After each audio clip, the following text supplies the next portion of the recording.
At sa lahat po ng binuhos ninyong pagod. At the same time po ay sa pag-priority para sa kapakanan ng ating mga nasasakupan. At the same time ay pagkakaroon ng profesionalismo pagdating sa ating sesyon. At nawa po ay ang ating mga nag-gain experience sa session na ito ay madala natin sa bawat tatahakin natin gandas. Huwag natin kakalimutan na laging unahin ang kapakanan ng ating bayan bago ang ating mga pansariling interes. Dahil po sa pag-aatal po ito, nais ko po manawagan na I move this session to be adjourned. Sinigyo. So, motion is raised. Honorable Sampalala. Has been seconded. Is there any objection? The chair hears none. Motion is approved. And this session is now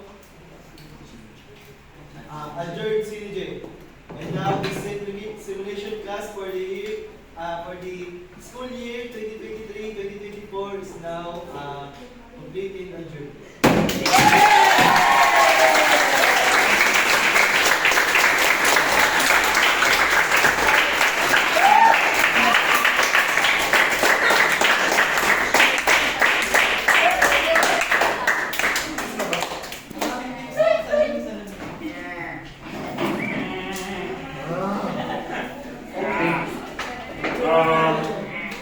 To the honorable members of the House of Representatives for the 19th Congress and simulation class for the 19th Congress, good afternoon everyone. So, as your resource person for the simulation class, I would like to extend my gratitude first and foremost to everyone who have done their job for this simulation class. Congratulations. And I hope that you learn something new, something that is not always taught inside the classroom. I hope that each and every one of your classmates, you see how they think, how they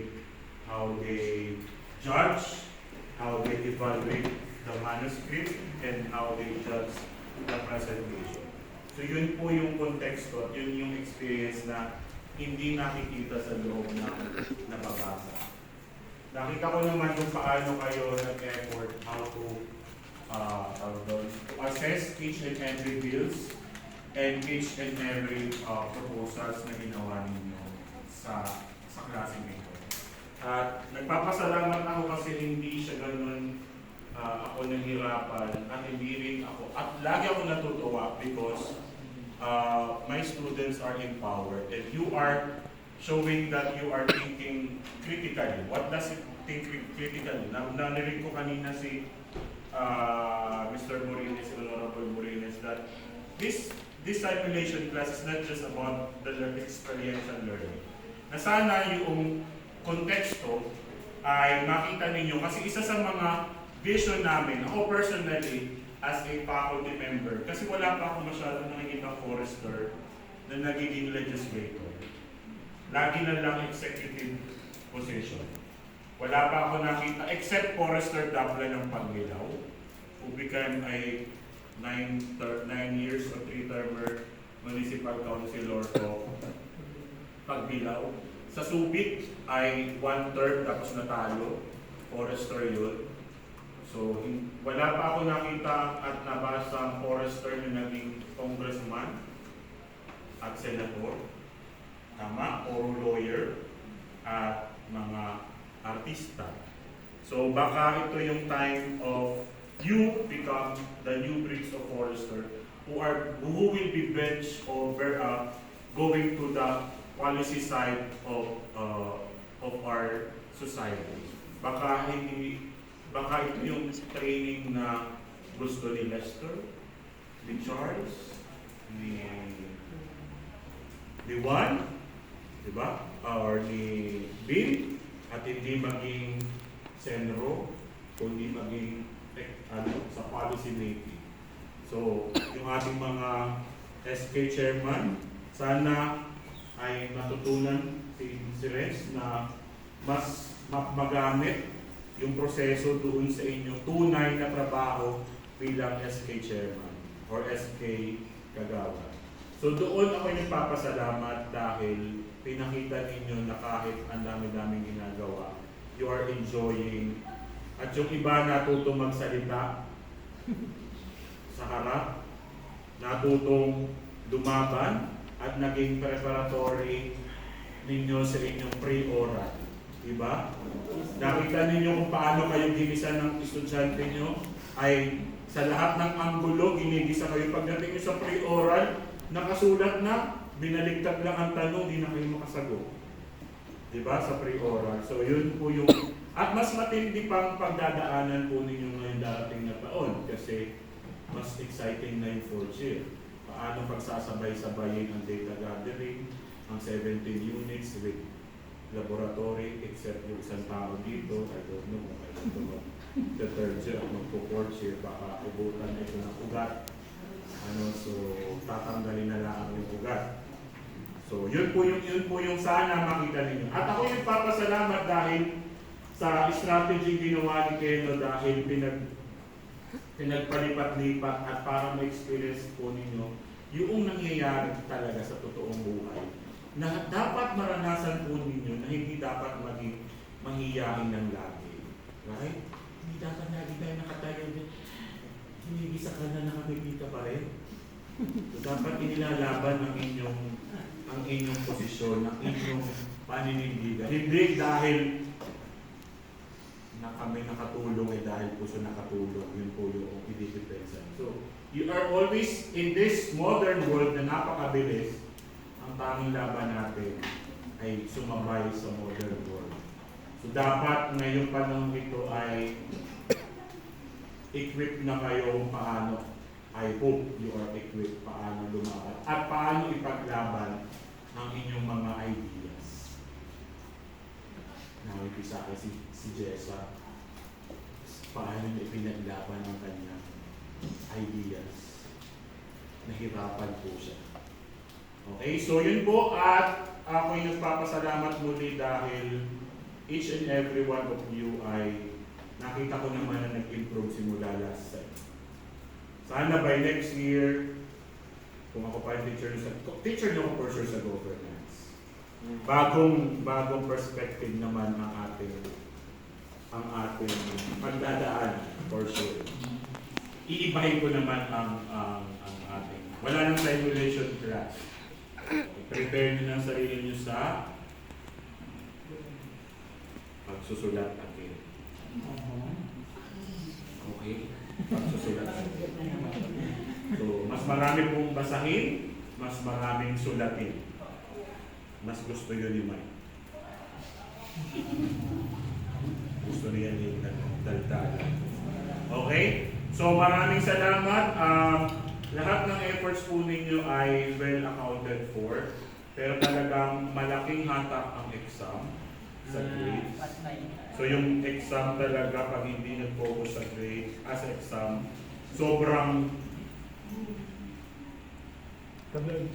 hatak po siya. So, ano po ba sasabihin ko?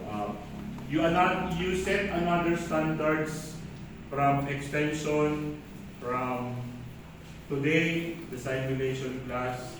Sana mag-set din kayo ng new standards sa inyong practical. Sana daling kayo talaga. Pinapangarap ko at pinagsabi ko, daling kayo doon sa lugar na walang lahat.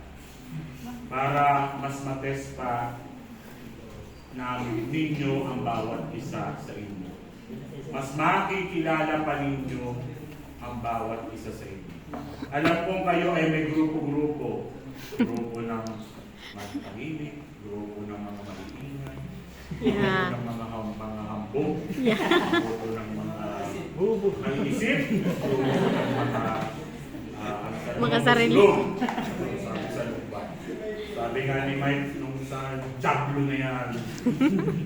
Di ba? Kasi talagang ganun ang mundo. Pagdating ninyo sa labas, mas magulo.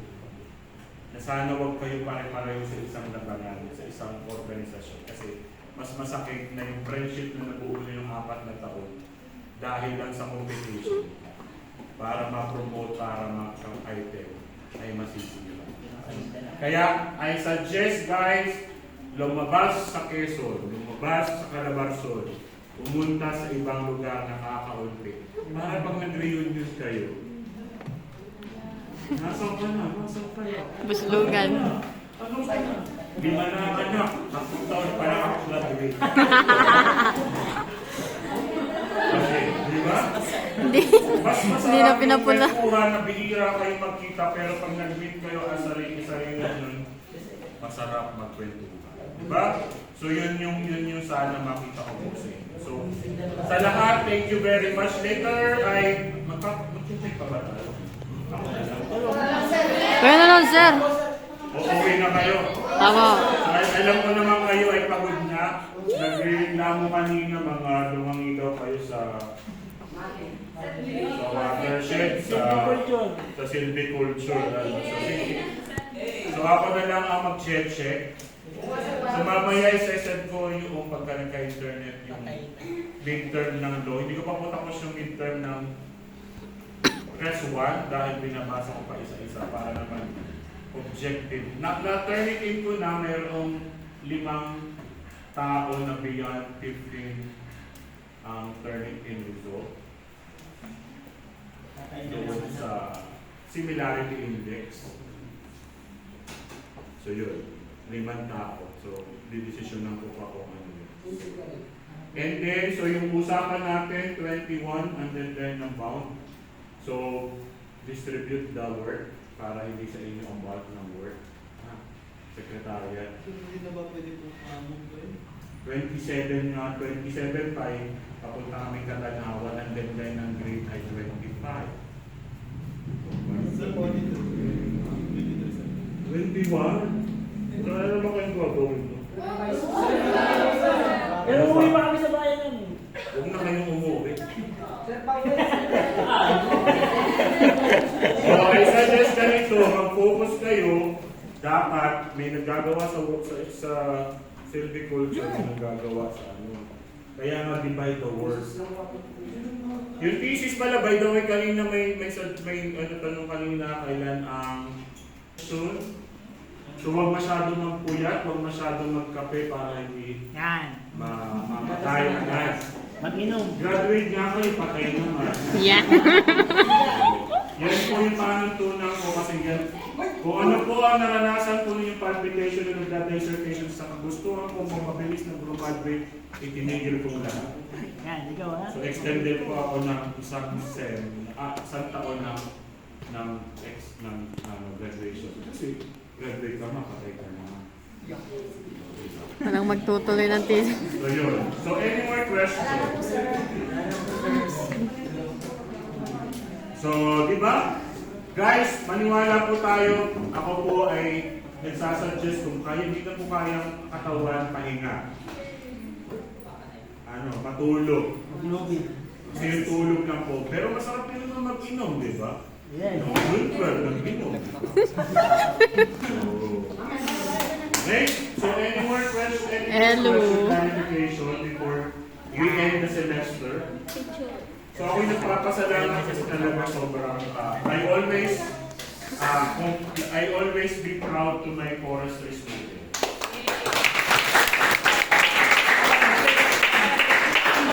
So, tayo po ay wala nang question. Can we have a photo of ng ating officer tapos yung nakaupo yung officer tapos huwag sa labas, dapat yung dito sa loob. Pwede ba nakaupo yung officer tapos sa labas, nasa likod yung members of the house? Yeah, nakaupo siya. Pakiayos yun na lang.